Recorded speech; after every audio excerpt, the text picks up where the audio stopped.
자, 오늘 아둘람 굴로 도망하매 한번 따라합니다. 아둘람 굴로 도망하매. 아둘람 굴로 도망하매. 아둘람 굴로 도망하매. 아둘람 굴로 도망하매. 이란 제목으로 은혜를 나누겠습니다.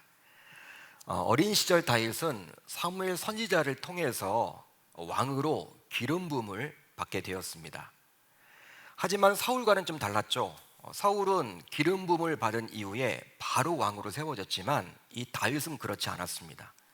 아주 오랜 기간 동안에 소위 광야 생활을 혹독하게 치러야만 했어요. 그게 수십 년이었습니다. 그 세월이. 하나님께서는 그 기간을 통해서 철부지 소년에 불과했던 다윗을 하나님께서 원하시는 성군이 되도록 연단해 가셨습니다. 그 광야 생활을 통해서. 이런 다윗의 광야 생활을 보면서 신자인 우리는 깨닫게 되죠. 뭘 깨닫게 되느냐? 바로 구원받은 신자지만 하나님께서는 여전히 저와 여러분들을 다듬어 가기 위해서 계속해서 환난을 주시기도 한다라는 사실입니다. 이게 사실이에요. 하나님을 믿고 하나님의 자녀가 되었고 구원을 받았다면 이제 행복한 일만 일어나면 좋을 텐데 그렇지 않죠. 오히려 세상 불신자들은 받지 않아도 될 환난까지도 더해서 받게 되는 경우들이 얼마나 많은지 몰라요.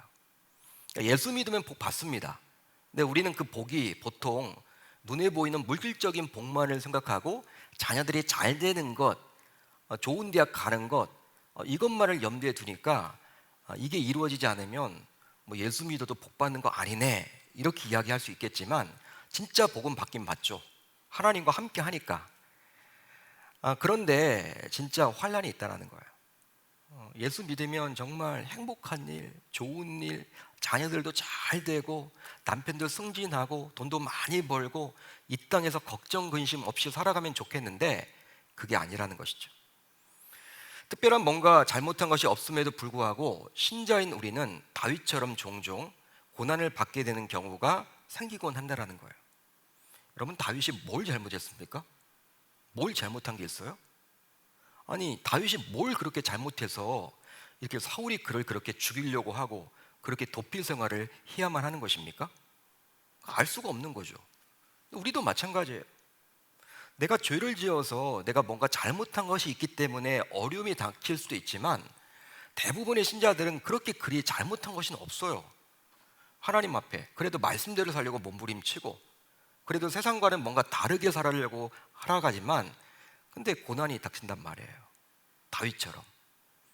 따라서 우리 신자들은요, 기독교 변증학자인 C.S. 루이스의 다음의 말을 꼭 기억하면 좋겠어요.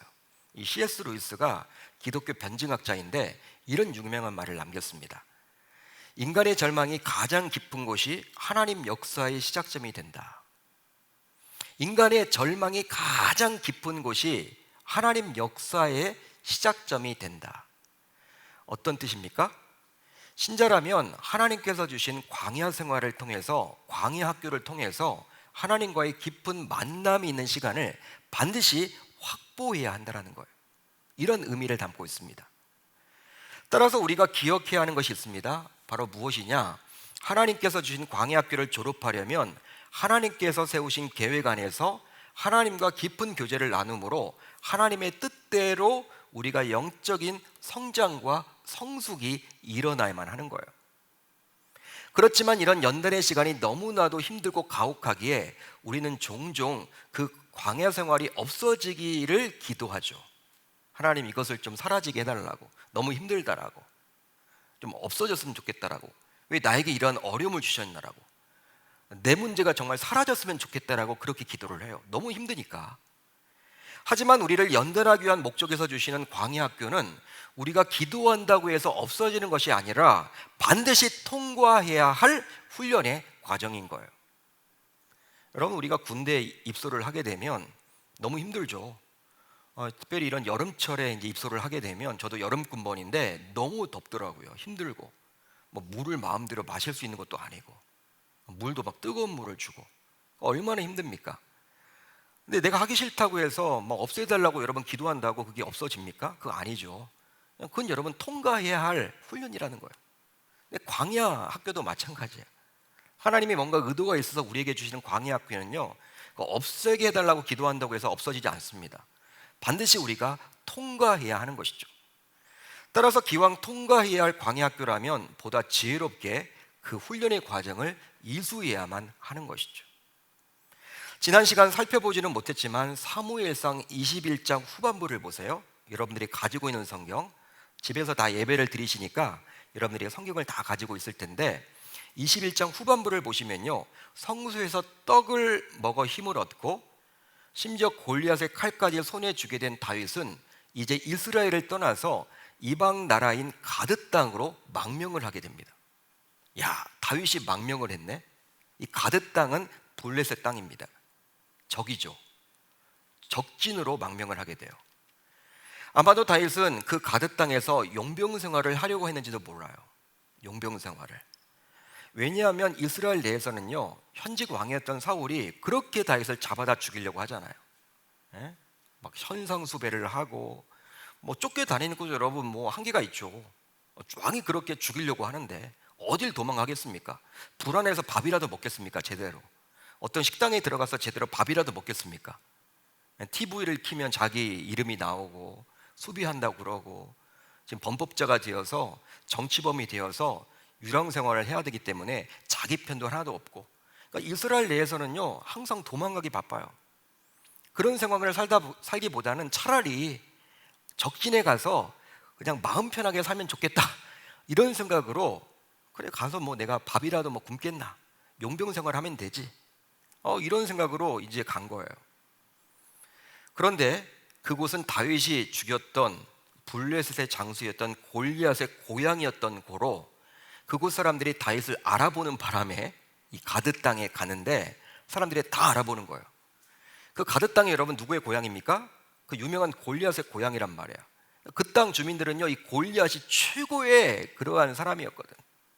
최고로 여러분 현수막 붙여놓고 우리 마을의 자랑이었거든. 근데 그 골리앗이 죽었으니, 그것도 다윗에게 죽었으니 다윗은요 철천지 원수예요. 딱 갔는데 다 알아보는 거야 자기를. 난리가 났죠. 큰일 났거든요. 이제 다윗은요 이제 뭐 사울을 피해서 도망치려다가 진짜 이제 잡히면요 죽게 되는 그런 상황에 놓이게 된 거예요. 그러나 하나님께서 주시는 순간의 지혜로 자신의 자존심을 버리고 미친 채 하여서 침을 질질 흘리면서 결과적으로는 그곳을 빠져나오게 됩니다.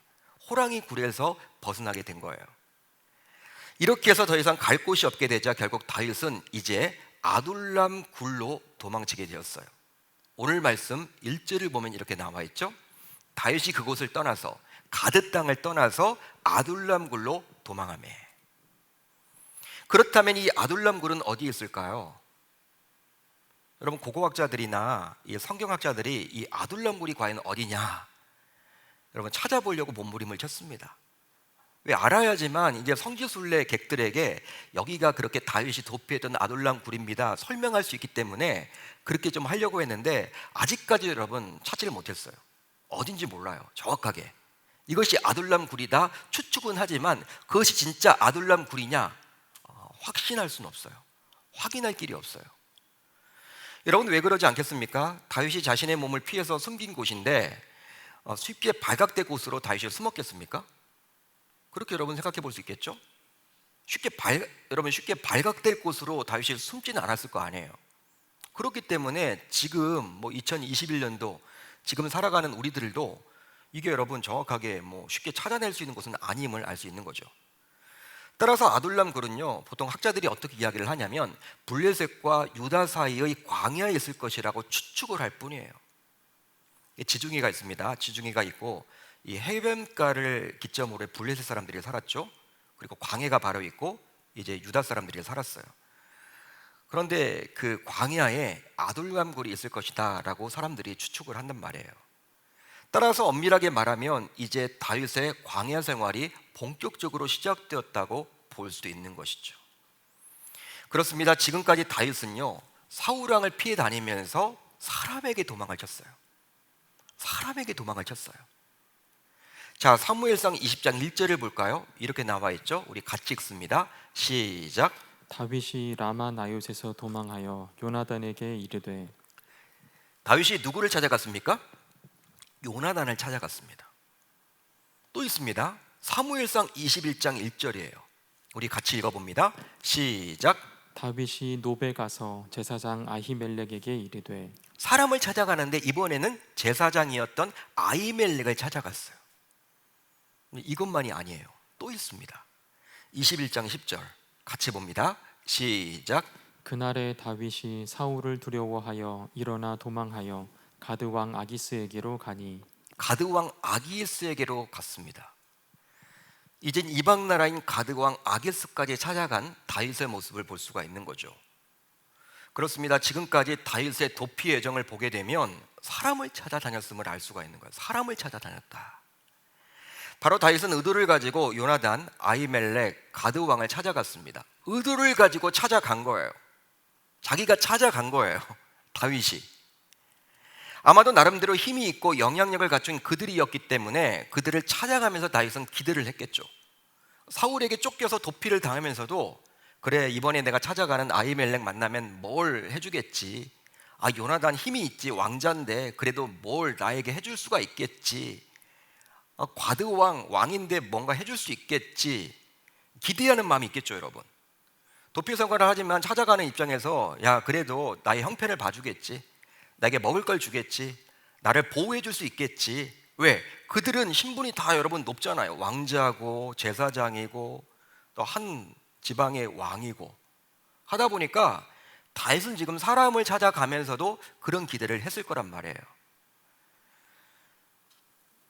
즉 도피하면서도 무언가 붙잡고 싶었던 것들을 지금 있었기 때문에 다윗은 사람들을 찾아다녔던 것입니다. 그러나 오늘 말씀 22절 1절을 보게 되면요, 다윗은 이제 더 이상 사람이 아니라 어디로 도피를 하게 되었어요? 아둘람 굴로 도피를 하게 되었던 것이죠. 사람 찾아다녀봤더니 이제 별거 없네, 이제 뭐 아니네, 본인이 여러분 깨닫게 된 거예요. 그래서 이제 아둘람 굴로 도피를 하게 되었습니다. 그러게 다윗의 입장에서는요, 지금까지와는 다르죠. 지금까지는 내가 그 힘 있는 영향력 있는 사람을 찾아가면 그래도 뭔가 나를 보호해주고 나에게 줄 것이 있을 것이라는 기대를 가졌는데, 이제는 이 광야 한복판에 있는 아둘람 굴에 들어갔기 때문에 이제는 얼마나 불안하겠습니까? 얼마나 힘들겠습니까? 얼마나 외롭겠습니까? 사람의 외로움이란 것은요, 대단하죠. 이제 홀로 여러분 지내야 되는 거예요. 아둘람 굴에서는 사람 찾아가면요, 그래도 외롭진 않을 거 아니에요. 그 사람 가족들도 있을 텐데. 말 그대로 이제 다윗은 양식과 물조차도 공급받기가 쉽지 않게 되었기니 얼마나 마음이 어려웠겠습니까? 광야 생활에 들어갔으니까. 삭막한 황무지와 같은 아둘람굴로 도피하게 되었을 때 지었던 시가 바로 시편 57편과 시편 142편인데요 이 시편들을 보게 되면 당시 다윗의 마음이 얼마나 처절했는지를 엿볼 수가 있어요. 한번 살펴보겠습니다. 자, 우선 시편 57편 6절을 볼까요? 우리 같이 읽어봅니다. 시작. 그들이 내 걸음을 막으려고 그물을 준비하였으니 내 영혼이 억울하도다. 아멘. 당시 다윗이 얼마나 마음이 힘들면 내 영혼이 억울하도다, 내 영혼이 억울하도다, 억울하다라는 표현까지 씁니다. 다윗이 힘들다라는 거죠. 그만큼 죽고 싶다라는 거죠. 죽을 만큼 괴롭다라는 거죠. 그런 마음이 여러분 좀 느껴지세요? 또 시편 142편 4절을 볼까요? 이렇게 또 기록을 하고 있어요. 나를 아는 이도 없고 나의 피난처도 없고 내 영혼을 돌보는 이도 없나이다. 마치 불신자처럼 이렇게 고백을 해요. 하나님 믿지 않은 사람처럼 고백을 한단 말이야. 그만큼 힘들었던 다윗의 모습을 엿볼 수 있는 거예요. 여러분, 우리가 하나님 찾지만 진짜 힘들면요, 하나님도 막 안 나와. 너무 힘들면. 다윗이 그랬다라는 거예요. 하나님 믿었죠. 다윗 분명히 알고 있죠. 그렇지만 당시 상황이 얼마나 힘들면, 이 아둘람 굴에서 생활이 얼마나 힘들면 이런 고백을 할 수밖에 없었냐라는 거예요. 이런 고백을 시로 남길 수밖에 없었냐라는 거예요. 다윗은 이제 어느 누구한테도 도움을 받을 수 없는, 즉 고아처럼 홀로 남겨졌다라고 자신의 처지를 토로하고 있죠. 고아처럼 느껴지는 거. 그렇지만 하나님은요, 이런 다윗을 가만 놔두지 않습니다. 역시 하나님이세요. 가만 놔두지 않고 그의 아벨을 비롯한 가족들을 만나게 해주셨는데요. 자, 오늘 말씀 1절 하반절을 볼까요? 이렇게 나와 있습니다.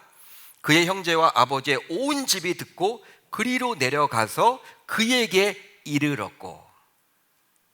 당시 사울왕은 다윗을 죽이려고 혈안이 되어 있었기에 전국 방방곡곡에 다윗을 수배한 상황이었어요. 여러분 왜 그러지 않겠습니까? 여러분 제일 먼저 어디를 찾아가겠어요? 다윗의 고향, 그 아버지가 있었던 그 이세가 있었던 베들레헴을 찾아가지 않을까요? 그러다 보니까 경찰과 군인들이요 이 베들레헴에 몰아닥친 거예요. 그 집으로 찾아오는 거예요. 왜냐하면 이 아버지 이세 형제들을 인질로 삼으면요 어떻게 돼요? 다윗이 올 거 아닙니까? 소식을 듣고. 여러분 사울은 그럴 만한 인물이었어요. 이미 여러분 머리가 돌았기 때문에 이 다윗을 잡아야 된다, 거기에 지금 목숨을 걸고 있기 때문에 그것이 마치 사면인형 살아가는 왕이었기 때문에 여러분 이 형제들, 다윗의 형제들과 그 부모들 인질로 잡아가지고 이제 협박하면요 다윗이 올 수밖에 없을 거 아니에요. 베들레헴에서 여러분 살아갈 수가 없는 거예요. 그 가족들이 대대로 살아왔지만 고향을 떠날 수밖에 없는 거예요. 그런 상황 가운데 다윗이 아둘람 굴에 은신에 있다는 소식을 듣게 되었고 결국 다윗에게 찾아왔던 것이죠. 여러분 솔직히 다윗은 아버지 이새에게도 인정받지 못했던 천덕꾸러기 막내였죠. 사무엘 선지자가 자신의 집에 왔을 때 여러분 그곳에 초대도 하지 않았죠. 아버지 입장에서는 막내였습니다. 막내. 8아들 가운데 막내, 말제. 사람 취급도 하지 않았어. 그냥 천덕꾸러기다. 너 양이나 쳐라. 또 다윗의 형들은 다윗을 못마땅하게 여겼죠. 교만하다고 이야기를 하고 그냥 어린애 취급을 해버리고, 큰형 같은 경우에는 어떻게 이야기합니까? 막 골리앗과 싸운다고 하니까 너 정신이 나갔구나, 너 지금 여기 왜 와 있냐, 이렇게 말할 정도로 무시하기, 여러분 그러한 무시하기 일쑤였죠. 얼마나 무시를 당했습니까? 형들에 의해서. 그렇지만 이제 가문의 위기가 닥치게 되자 다윗의 가족들 모두 다윗이 있는 곳으로 찾아와서 다윗과 함께 머물게 됩니다. 가족이 여러분은 하나 되는 거예요. 위기를 만나게 되자, 공동의 위기를 만나게 되자 이제 가족들이 그냥 하나가 되는 거죠. 물론 다윗의 입장에서는 그 당시 가장 심적으로 힘들었죠. 고아처럼 느꼈다고 여겼잖아요. 고아처럼 아무도 나를 도와줄 사람이 없구나, 마치 하나님도 안 계신 것처럼 그렇게 힘들고 어려운 시절을 보냈는데 그때 하나님이 가족들을 보냄으로 말미암아 다윗을 지금 위로해주고 있다는 거예요. 얼마나 여러분 대단합니까? 우리 하나님은. 그런데요 이제 재회한 지 얼마의 시간이 흘렀을까요? 다윗의 입장에서 보게 되니까 이 아버지 이새와 어머니를 이 아둘람 굴에서 같이 생활하기가 좀 힘들 것 같아. 이 광야 생활인데 연로하신 부모님을 이런 곳에 내가 모셔서는 안 될 것 같아. 편리한 도시 생활도 아니고 먹고 사는 것도 힘든 이런 생존의 위협이 있는 이러한 아둘람 굴에 둔다라는 것은 자녀의 입장으로서 말이 되지 않은 것처럼 보여져요. 그래서 어떻게 했습니까? 다윗은 다음과 같이 행동을 하게 됩니다. 자, 오늘 말씀 3절로 4절을 같이 읽어봅니다. 3, 4절 시작. 다윗이 거기서 모압 미스베로 가서 모압 왕에게 이르되 하나님이 나를 위하여 어떻게 하실지를 내가 알기까지 나의 부모가 나와서 당신들과 함께 있게 하기를 청하나이다 하고 부모를 인도하여 모압 왕 앞에 나아갔더니 그들은 다윗이 요새에 있을 동안에 모압 왕과 함께 있었더라. 다윗은요 연로한 부모가 아둘람 굴, 즉 광야 생활을 계속 할 수 없다라고 여겼기에 모압 미스베에 가서 모압 왕에게 자신의 부모의 처지를 이야기하면서 그곳에 머물도록 요청을 합니다. 부탁 아닌 부탁을 해요. 아마도 다윗은 자신의 증조 할머니인 룻기에 나온 룻 있죠? 그 룻은 모압 여인이었습니다. 그러니까 이 다윗의 피에는요 이 모압의 피가 있는 거예요. 증조 할머니야. 개인적으로 가서 부탁한 거예요. 예. 그래도 여러분 피는 물보다 진한다, 그런 게 있잖아요. 그런 얘기하면서 증조 할머니가 룻이니까 우리 아버지 일세 할머니가 여러분 룻 아닙니까? 그렇기 때문에 가까운 관계잖아요. 외할머니인데 그 아버지 일세의 할머니가 외할머니가 룻 아닙니까? 그러니까 그런 이야기를 하면서 그곳에 좀 머물게 해달라고 요청을 한 거예요. 이런 요청을 어떻게 받아들였습니까? 모압은 받아들였죠. 허락을 하죠. 그래서 다윗은 이제 연로한 부모와 함께 모압 미스베, 즉 요단 동편에 있었던 모압 왕이 머물던 요새에서 안전하게 편하게 지내게 되었어요. 근데 이걸로 끝이 아니에요. 지냈습니다. 그런데 갓 선지자가 등장을 해요. 말씀 5절을 보세요. 오늘 갓선지자가 등장을 해서 요새에게 안전하게 머물고 있었던 다윗에게 연로한 부모는 그렇다고 치더라도 너는 그 요새에 더 이상 머물지 말고 다시금 유다 땅으로 돌아오라고 이야기를 해요. 복귀하라고 이야기를 합니다. 하나님의 말씀을 전한 거예요. 결국 이런 갓선지자의 이야기를 듣고 다윗은 유다 땅으로 돌아가서 헤레스풀에 이르게 되었죠. 하지만 이런 갓선지자를 통해서 듣게 된 하나님의 말씀을 다윗이 따른다라는 것은요 쉽지 않았습니다. 당시. 왜 그렇습니까? 유다 땅으로 돌아간다라는 것은요 유다 광야로 돌아가라는 말이에요. 유다 광야로. 왜냐하면 요새를 버리고 유다 땅, 즉 광야 생활로 돌아간다라는 것은 모든 인간적인 보호 수단을 포기하고 오직 여호와 하나님만을 의지하라는 명령이기 때문에 다윗의 입장에서도 사람인지라 쉽지 않은 거예요. 여러분 외갓집에 머물면 편하잖아. 안전하잖아. 또 모압 왕이 있는 그곳이기 때문에 사울과 여러분 적대시하는 그러한 민족입니다. 그것이 가장 여러분 눈으로 보이는 가장 안전한 것처럼 보이는 곳이 바로 그곳이에요. 근데 그곳을 떠난다? 하나님이 말씀하셨기 때문에 우리는 쉽게 떠날 수 있다라고 여기지만 막상 내일이 돼버리면요 쉽지 않은 거예요. 쉽지 않습니다. 여러분 이제 맨 땅에 헤딩해야 돼. 다시 여러분 광야로 돌아간다? 쉽지 않은 일이에요. 도피 생활을 계속 해야 되는 거예요. 모압 왕의 여러분 궁궐 요새입니다. 요새 그곳에 여러분 머물려면요 먹고 사는 거 지장 없어요. 편안해요. 하나님도 여러분 만날 수 있습니다. 1:1 여러분 신앙생활 할 수 있죠. 하나님 찾을 수 있죠. 그곳에 여러분 여유 있게 살아갈 수도 있어요. 앞날을 계획할 수 있단 말이에요. 그런데 다시금 하나님께서는 어떻게 해요? 유다 땅으로 돌아오라는 거예요. 그렇기 때문에 이런 순종은 쉬운 순종이 아니라는 것이죠. 이처럼 오늘 본문에 나와 있는 다윗의 모습을 보면서 우리가 느끼게 되는 것이 있습니다. 바로 무엇이냐? 사람의 마음과 의지라는 게 참 변하기가 쉬운 것 같아요. 이제 사람을 의지하지 않겠다라고 결단함으로 아둘람 굴로 들어갔는데요. 이제 요나단도 찾아가 봤고 아히멜렉도 찾아가 봤고 가드 왕까지 찾아가 봤는데 별거 아니네. 이제 이거 아닌 것 같다. 뭔가 하나님의 뜻이 있겠지라고 생각해서 이제 아둘람 굴로 자신이 찾아갔는데 의지와 결단을 가지고 찾아갔는데 어떻게 해요?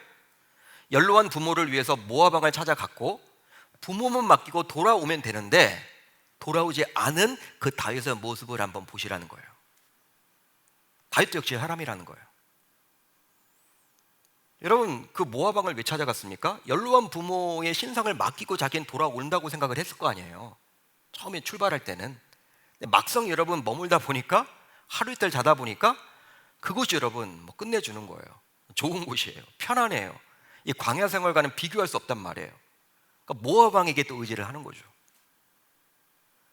그러니 하나님께서는 이제 갓 선지자를 통해서 다시금 다윗을 일깨우고 있는 거예요. 야, 네가 약속했던 아둘람 굴로 다시 돌아가라. 예? 너 아둘람 굴에 네가 네 자발적인 의지를 가지고 갈 때는 언제고 또 다시 모압 왕을 의지하니? 너 정신 차려. 지금 하나님이 그렇게 갓 선지자를 통해서 이야기를 해주고 있는 거예요. 그렇다면 왜 하나님께서는 다윗으로 하여금 다시금 유다 광야로 돌아가라고 했을까요? 그 이유가 무엇입니까? 그 이유는 오늘 말씀 2절을 보면 나와 있습니다. 우리 2절을 같이 읽어봅니다. 시작. 환난당한 모든 자와 빚진 모든 자와 마음이 원통한 자가 다 그에게로 모였고 그는 그들의 우두머리가 되었는데 그와 함께한 자가 400명 가량이었더라. 바로 아둘람 굴에 도피 있었던 다윗에게 무려 400명 가량의 사람들이 모여들어서 아둘람 공동체가 이미 이루어졌기 때문입니다. 실제로 이 400명 가량을 세 부류로 분류할 수가 있어요. 어떤 사람들입니까? 각각 환난당한 자, 사연이 많은 자들, 환난당하고 있는 자들. 또 어떤 사람이에요? 빚진 자들. 매일매일 막 고리업자들이 찾아와가지고 빨간 딱지 붙여놓고 막 조폭 같은 사람들이 막 기다리고 있는, 도망친 거예요. 도망친 거. 또 마음이 원통한 자들. 한마디로 그들 모두 사울이 통치하던 당시 소외되고 억울하고 연약한 약자들이라 볼 수 있습니다. 사회적인 약자들. 그렇습니다. 그들은 사울왕의 통치에 도저히 적응할 수가 없었던 자들이라고 보시면 돼요. 그만큼 당시 사울은요, 하나님의 말씀대로 나라를 운영하지 못하고 통치하지 못하고 자신의 느낌과 생각대로 이스라엘을 통치했어요. 다스렸어요. 그러다 보니까 많은 사람들이 환난을 당하게 되었고, 정치가 불안하다 보니 경제까지도 폭삭 망하게 되어서 가계 경제에 큰일이 벌어지고 부도난 사람들이 많아져서 이제 경제적으로 빚더미에 앉게 된 사람들이 많아졌고, 또 너무나도 원통에서 잠을 이루지 못한 자들이 많아졌음을 알 수가 있는 거예요. 사회가 여러분 불안한 것이죠. 지도자가 여러분 잘못 세워지면 그렇게 되는 거예요. 그런데 그들은 이스라엘의 영웅이었다가 갑자기 정치범으로 몰려서 수배를 당했던 다윗에게 동병상련을 느꼈던 것입니다. 야, 다윗 똑같다 우리랑. 그렇게 높았던 다윗이, 왕의 사위였던 다윗이 그렇게 전국에 지금 수배령이 내릴 정도로 얼마나 힘들까? 다윗도 마음에 억울함이 있지 않을까? 우리처럼 쫓기는 입장 아닐까? 그래서 자발적으로 400명이 되는 그들이 다윗이 은둔에 있다고 하는 그 아둘람 굴에 자발적으로 모여서 공동체를 이루게 된 거예요. 놀랍지 않습니까, 여러분? 여러분, 아마도 다윗의 입장에서는요, 광야로 도피 중이었기 때문에 이 400명 가량이나 되는 공동체를 입히고 먹여야 했기에 대단한 심적 부담을 느꼈을 것입니다. 아, 오는 건 좋아. 근데 뭐라 좀 가지고 오면 좋은데, 여러분, 환난 당한 자, 빚진 자, 마음이 원통한 자들이 뭐 재산이 얼마나 있겠어요? 누리고 살면 그냥 이스라엘 땅에 살지, 사울하고 짝짝꿍이 되어서 살면 되지. 여러분, 그렇게 광야까지 도피하겠습니까? 그러니까 쫓기는 입장이에요. 그들도 마찬가지에 다윗과. 그러니까 여러분, 아무것도 안 가져온 거야. 맨손으로 온 거예요, 400명이. 여러분, 지도자가 되면요, 오늘 말씀 2절을 보면요, 다윗은 자신의 의도와는 상관없이 400명이 모이다 보니까 누구 때문에 그들이 모인 거예요? 다윗 때문에 모이다 보니까 자기가 어느 날 보니까 그들의 지도자가 돼 있네. 400명의 숫자의 지도자 쉽지 않습니다. 여러분, 한 그 공동체의 지도자가 되면요, 이제 책임이 주어지잖아. 책임을 져야잖아. 여러분, 광야 생활에서 먹이고 입힌다라는 건 쉽지 않습니다. 그리고 여러분, 문제가 없겠습니까? 그들이 뭐 사이좋게 잘 지낼까요? 다윗 말만 잘 지낼까요? 염소 같은 사람은 없을까요? 서로 잘난 척 하겠죠. 여러분, 그들이 다 쓴뿌리가 있단 말이에요. 환난 당하고, 핍박당하고, 또 원통하고 빚진 자들이기 때문에 마음에 쓴뿌리가 있기 때문에 말 한마디 잘못했다간요, 배로 먹죠. 배로 당하기도 하고, 너무나 힘들고 어려운 그런 공동체예요. 여러분, 그러한 공동체에서 이렇게 책임자로서 살아간다는 그 자체는 쉬운 일이 아니죠. 다윗은 여러분, 그들을 먹이고 입힌다라는 것, 그것 때문에 스트레스가 대단했을 겁니다. 그러게 연로한 부모를 핑계 삼아서 모압 땅까지 가서 그냥 그곳에서 돌아오지 않고 계속 머물렀던 거예요. 다른 게 아닙니다, 여러분. 돌아오기 싫은 거야. 내가 돌아가게 되면 끔찍한 그 일을 또 해야 되는데, 하루 이틀도 아니고 언제 끝날지도 모르고 답이 없고. 하지만 하나님께서는 그들이 모여있는 그 아둘람 공동체로 다시 돌아가라고 다윗을 몰아세우죠. 그렇다면 하나님께서 다윗으로 하여금 그 아둘람 공동체로 돌아가라고 하는 이유는 무엇 때문일까요? 무엇 때문입니까? 바로 영적 성장과 성숙은 홀로 이룰 수가 없고 오직 공동체를 통해서 가능함을 저와 여러분들에게 보여주고자 함입니다. 다윗은 광야 학교를 통해서 훈련을 받아야만 했어요. 그것이 바로 왕으로 즉위하기 전 그가 받아야 했던 훈련의 과정이었던 것이죠. 그러나 이 훈련의 강도가 너무나도 세고 심적 부담이 상당했습니다. 그러기에 다윗은 홀로 이 훈련을 받고 하루빨리 그 광야 학교를 졸업하고 싶은 마음이 컸기 때문에 광야로 가지 않고 아둘람 구들로 가지 않고 어디로 갔어요? 처음에 사람들을 찾아다녔던 거예요. 사람들을 찾아다녔던 거예요. 조기 졸업을 하고 싶었던 거예요. 심지어 부모를 핑계 삼아서 모압 미스베라는 요새에 머물고 있었던 것이죠. 하지만 하나님께서는 어찌 보면 다소 문제가 많아 보이는 공동체로 다윗을 다시금 보내십니다. 이것은 영적 성장과 성숙은 홀로 이룰 수가 없고 반드시 공동체를 통해서 이룰 수 있음을 우리 신자들에게 보여주고자 함인 거예요. 따라서 이것에는 아무리 위대한 하나님의 종인 다윗이라 하더라도 예외가 될 수 없기 때문에 하나님께서는 다윗을 그 공동체에 보낸 거예요. 고생 좀 해보라는 거죠. 실제로 신자임에도 불구하고 우리 가운데서는 어떻습니까?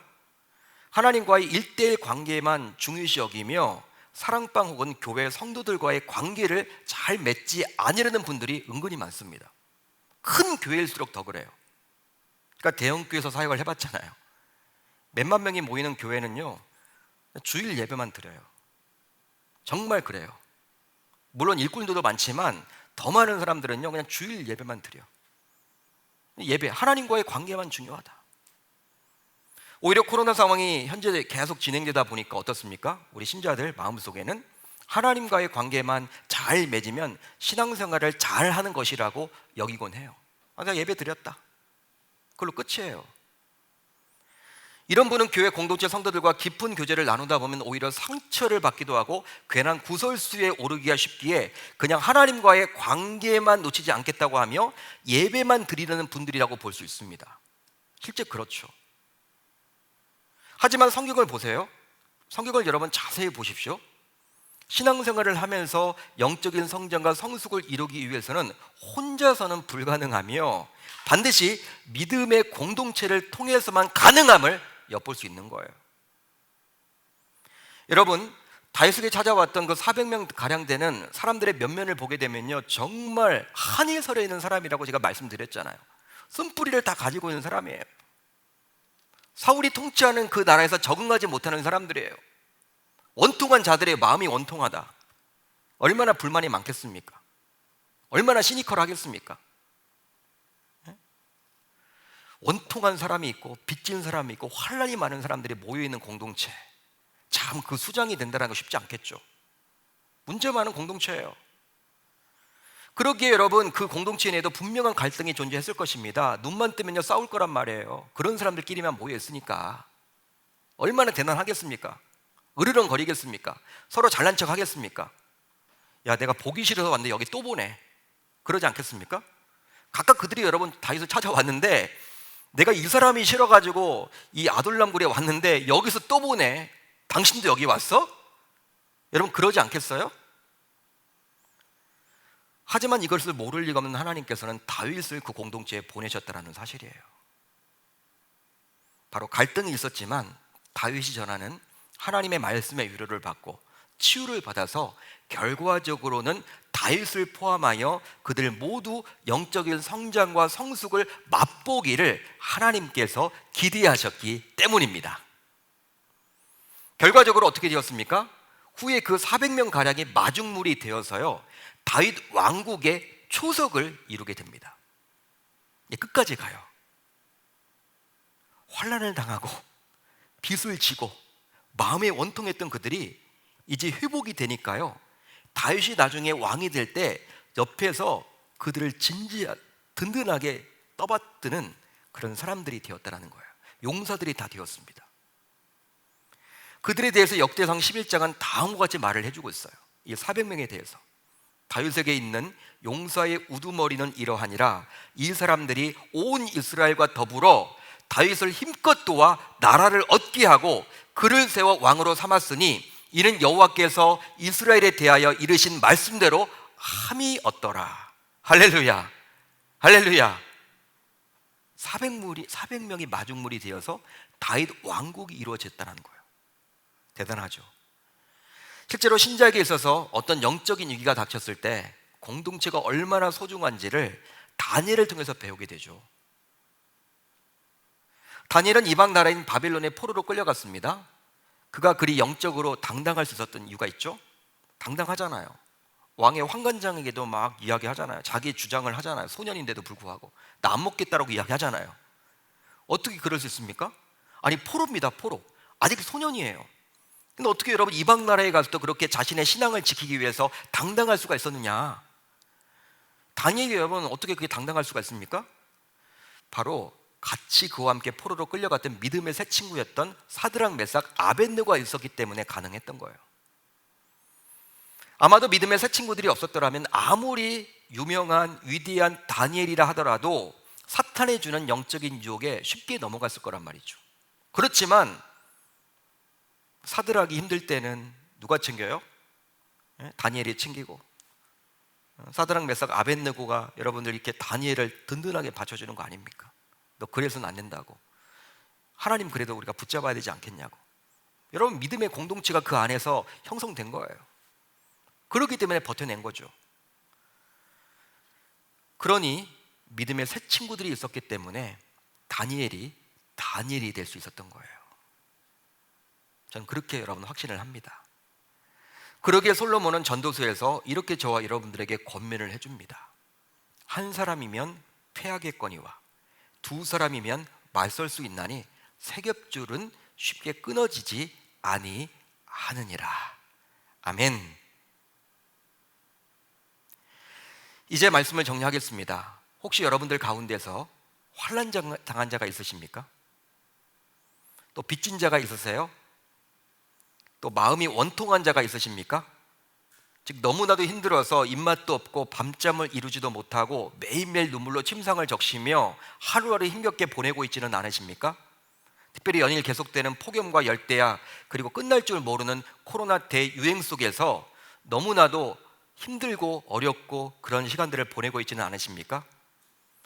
이런 힘든 나날들이 지속되다 보니 어느덧 영적으로도 적신호가 켜진 지 이미 오래되었습니까? 자기 자신을 잘 알잖아요. 자기 신앙을 여러분 잘 알 수 있잖아요.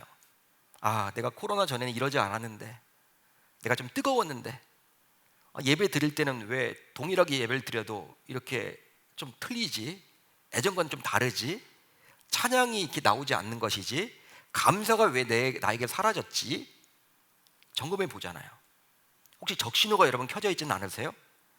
따라서 본인 스스로도 영적인 성장과 성숙이 이제 필요하다고 느끼고 있지는 않으십니까? 그렇다면 아둘람 공동체인 교회 공동체, 즉 사랑방을 소중히 여기셔야만 합니다. 그리고 내가 속해 있는 사역의 각 부서의 멤버들과도 지속적인 소통을 할 수 있어야 하는 거예요. 설령 교회 공동체 내에서 깊은 교제를 나누다 보면 상처를 받기도 하고 서로 상처를 주기도 합니다. 그러나 그곳에 그리스도가 계시고 말씀이 있기에 분명한 것은 그 공동체에 적극적으로 동참하기만 한다면 영적인 성장과 성숙은 반드시 이룰 수 있음을 오늘 말씀에 나오는 아둘람 공동체를 통해서 우리들은 깨닫게 되는 것이죠.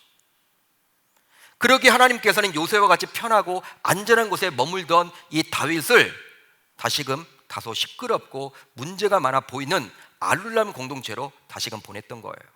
왜? 그곳이 훈련의 장이기 때문에. 여러분, 마태복음 6장을 보게 되면요, 예수님의 산상순이 나와요. 근데 기도를 가르쳐 주면서 제자들에게 주기도문을 알려주십니다.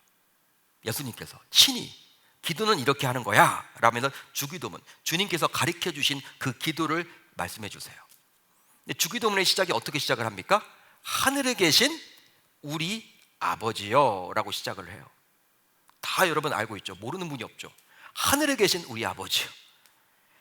신앙생활이 하나님과의 1:1 관계가 전부라면, 그것만이 전부라면 하늘에 계신 나의 아버지라고 기도를 가르쳐 주셨겠죠.